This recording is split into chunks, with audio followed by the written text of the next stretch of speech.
പിന്നെ ടിക്കറ്റും കാര്യങ്ങളൊക്കെ എടുത്തിട്ട് നേരെ നമ്മൾ എൻട്രൻസിലോട്ട് എത്തി. ഇവിടെ റൈറ്റ് സൈഡിൽ സ്വിമ്മിംഗ് പൂളും കാര്യങ്ങളൊക്കെ ഉണ്ട്. ഇതിനെപ്പറ്റുള്ള കാര്യങ്ങൾ ഞാൻ ലാസ്റ്റ് പറയാം. അപ്പൊ എൻട്രൻസിൽ ഇവിടെയാണ് നമ്മൾ ടിക്കറ്റ് കൊടുക്കുക. ഇവിടെ കൊടുത്തതിന് ശേഷം ഈ ഒരു കയറ്റം കയറിയാലാണ് നമുക്ക് വാട്ടർഫാൾസിലോട്ട് എത്താൻ കഴിയുക. ആദ്യം ഈ കയറ്റം കണ്ടപ്പോൾ വിചാരിച്ചു ഒരുപാട് ദൂരമുണ്ട്, ഒരുപാട് കയറണം എന്നൊക്കെ വിചാരിച്ചു. പക്ഷെ ഭയങ്കര എളുപ്പമാണ്. ഈ ഒരു കയറ്റം കയറി ഈ ഒരു വളവ് കഴിഞ്ഞ് ചെറുതായിട്ട് ഈ ഒരു അരുവി പോലത്തെ ഈ ഒരു പ്ലേസും കൂടി കഴിഞ്ഞാൽ നമുക്ക് വാട്ടർഫാൾസ് എത്താൻ കഴിയും. അധികം ദൂരം നടക്കാനൊന്നുമില്ല. പിന്നെ ഞങ്ങൾ അങ്ങനെ വെള്ളച്ചാട്ടത്തിന്റെ അടുത്തെത്തി. പക്ഷെ അവിടെ കണ്ട കാഴ്ച എന്തെന്ന് വെച്ച് കഴിഞ്ഞാൽ വെള്ളം വളരെ കുറവായിരുന്നു. പോകുന്ന വഴിയിലൊക്കെ അത്യാവശ്യം നല്ലപോലെ വെള്ളം ഉണ്ടായിരുന്നു. പക്ഷെ ഇവിടെ മാത്രം വെള്ളമില്ല. അതെന്താന്നുള്ളത് മനസ്സിലായില്ല.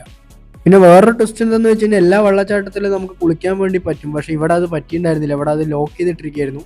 എന്തിനാ ഇങ്ങനെ ലോക്ക് ചെയ്തിട്ടിരിക്കുന്നത് ഞങ്ങൾക്ക് മനസ്സിലായില്ല. അപ്പോൾ ഞങ്ങൾ എന്ത് ചെയ്യുന്നു വെച്ച് കഴിഞ്ഞാൽ അവിടെ കണ്ട ഒരു ഗൈഡിനോട് കാര്യങ്ങൾ ചോദിച്ചു, എന്താണ് ഇവിടെ ഇങ്ങനെ ലോക്ക് ചെയ്തിട്ടിരിക്കുന്നത്, അപ്പോൾ ഇത്രയും ടൂറിസ്റ്റുകൾ വരുമ്പോൾ കുളിക്കാൻ എന്താ പറ്റാത്ത ചോദിച്ചപ്പോൾ അവിടെ ആള് പറഞ്ഞതെന്താണെന്ന് വെച്ച് കഴിഞ്ഞാൽ അവിടെ ഭയങ്കരമായിട്ടുള്ള ഒഴുക്കും അതുപോലെ തന്നെ പാറയിൽ നല്ല വഴുക്കലുമാണ്.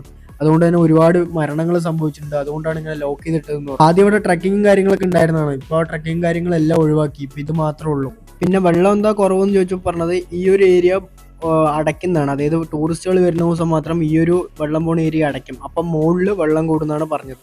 ഇന്നെന്തോ ഇവർ അടച്ചിട്ടില്ല. സാധാരണ സൺഡേസ് ആണ് അടച്ചിടുക, പക്ഷെ ഇന്ന് അടച്ചിട്ടില്ല എന്നുള്ളതാണ് പറഞ്ഞത്. അപ്പോൾ ഇവിടെ വരുന്നവർ ശ്രദ്ധിക്കുക, അതിക്രമിച്ച് വെള്ളച്ചാട്ടത്തിലും അതുപോലെ തന്നെ ഇതിനകത്തൊന്നും കയറാണ്ടിരിക്കുക. ഇവിടെ ഭയങ്കരമായിട്ടുള്ള പാമ്പ് ശല്യമാണെന്നാണ് പറഞ്ഞത്. പിന്നെ അങ്ങനെ ഞങ്ങൾ കുറച്ചു നേരം അവിടെ ടൈമും കാര്യങ്ങളൊക്കെ സ്പെൻഡ് ചെയ്തിട്ട് നേരെ അവിടെ നിന്ന് ഇറങ്ങി സ്വിമ്മിംഗ് പൂളിലോട്ട് വന്നു. സ്വിമ്മിംഗ് പൂൾ എന്താണെന്ന് വെച്ച് കഴിഞ്ഞാൽ ഇവിടുത്തെ കാര്യം കുറച്ച് കോമഡിയാണ്. ഇവിടെ വെറുതെ വന്നിരിക്കുകയാണെങ്കിൽ 20 രൂപ കൊടുക്കണം.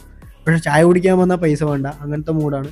പിന്നെ സ്വിമ്മിംഗ് പൂളിൽ 1 അവർ കളിക്കാൻ 100 രൂപയാണ്. ഞങ്ങൾ അതിൻ്റെ ഉള്ളിൽ കയറി ഒരു ചായ കുടിച്ചു. കാരണം 20 രൂപ കൊടുത്ത് വെറുതെ ഇരിക്കുന്നതിനേക്കാളും നല്ലത് ഒരു ചായ കുടിക്കണല്ലേ എന്ന് പറഞ്ഞിട്ട്. പിന്നെ അതിന് ശേഷം അവിടെ നിന്ന് ഇറങ്ങി ഒരു ഹോട്ടലിൽ വന്ന് ഫുഡും കഴിച്ചിട്ട് നേരെ വീട്ടിലോട്ട് വന്നു.